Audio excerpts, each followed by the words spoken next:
Allô, allô! Allô, une petite capsule en duo aujourd'hui. Hey, c'est-tu pas fantastique de se retrouver? Oui! Alors, on a été vraiment choyés, hein? On a eu des belles journées, il fait beau, il a fait du soleil, sauf que, veux pas, l'automne, Et il faut qu'il soit là à un moment donné. c'est ça! Puis là, pour, ben, il arrive l'automne pour laisser place à l'hiver. Donc, le corps, tranquillement, il fait comme qu'est-ce qui se passe? Il fait froid. Oui. Puis moi, la première étant vraiment frileuse, à chaque automne, je me dis, je passerai pas au travers de mon hiver, mais miraculeusement, je survis et je bouge quand même à tous les jours dehors. Sauf qu'il y a des petits trucs que vous pouvez faire pour laisser la chance à votre corps de s'adapter au froid. Il va s'adapter. Tu sais, cet automne, vous allez voir, là, vous allez avoir les mêmes vêtements qu'à l'hiver. C'est dur à croire, là, mais notre corps, il n'est pas habitué encore au froid. C'est un froid qui est humide, qui rentre dans les os à l'intérieur. Oui. Donc, on s'habille vraiment beaucoup. Puis, tranquillement, le corps va s'adapter. Puis, Tout à fait. Tout Mais il va faut bien lui aller. laisser du temps. Hein? Donc, ce qui est important, ce qui est à proscrire, c'est arrêter de sortir dehors. Si vous arrêtez de sortir puis vous dites, hey, là, en janvier, je recommence, là, ça va vraiment être un gros choc. Donc, c'est important de sortir un petit peu à tous les jours pour laisser la chance à votre corps de s'adapter. Peut-être prioriser, mettre plus d'épaisseur, puis les enlever au fur et à mesure que vous vous réchauffez. Parce que vous allez voir, quand vous allez avant de commencer l'entraînement, c'est là que vous allez avoir froid. Mais si vous avez déjà chaud, c'est là qu'est l'erreur parce que Vous allez transpirer. dès que puis, vous allez commencer à geler. bouger, là, vous allez venir avoir trop chaud.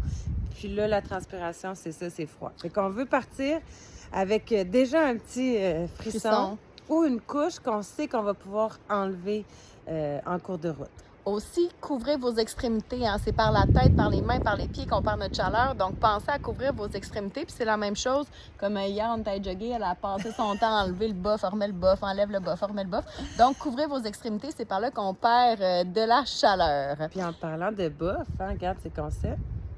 Respiration, il y en a là, que ça peut être plus difficile de respirer de l'air froid.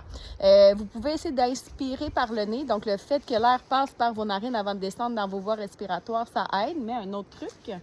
Un petit bof mince, là, pas trop épais, bien, on le met sur le nez, sur la bouche, puis on respire au travers du bof. Donc là, l'air qui entre dans vos bronches, dans vos poumons, bien, elle est moins froide, elle est déjà un peu plus chaude. Puis ça aide vraiment beaucoup pour ceux qui ont des problèmes de respiration au froid. Et finalement, vous pourriez aussi peut-être commencer par des sorties un peu plus courtes à l'extérieur. Donc, si vous savez que vous êtes un peu plus frileux, c'est sûr qu'on aime ça quand vous restez tout le long de l'entraînement, mais vous pouvez commencer par faire seulement la portion cardio, par exemple, et aller vous réchauffer. Si vous prenez des marches par vous-même, sortir un petit peu moins longtemps, le temps que votre corps soit habitué à bouger par temps froid. Mais sinon, on passe toujours au travers de nos hivers. Oui, puis tous nos participants, on en a plusieurs, ils pourraient vous le dire, qui ont appris à aimer l'hiver parce qu'ils bougent dehors, ils sortent à l'extérieur, puis là, on apprécie les beautés de l'hiver. Tout à fait. Fait qu'on vous attend, puis l'été, en juillet, on va avoir chaud, puis on va se plaindre. Alors, on vous souhaite une belle journée. Bonne journée!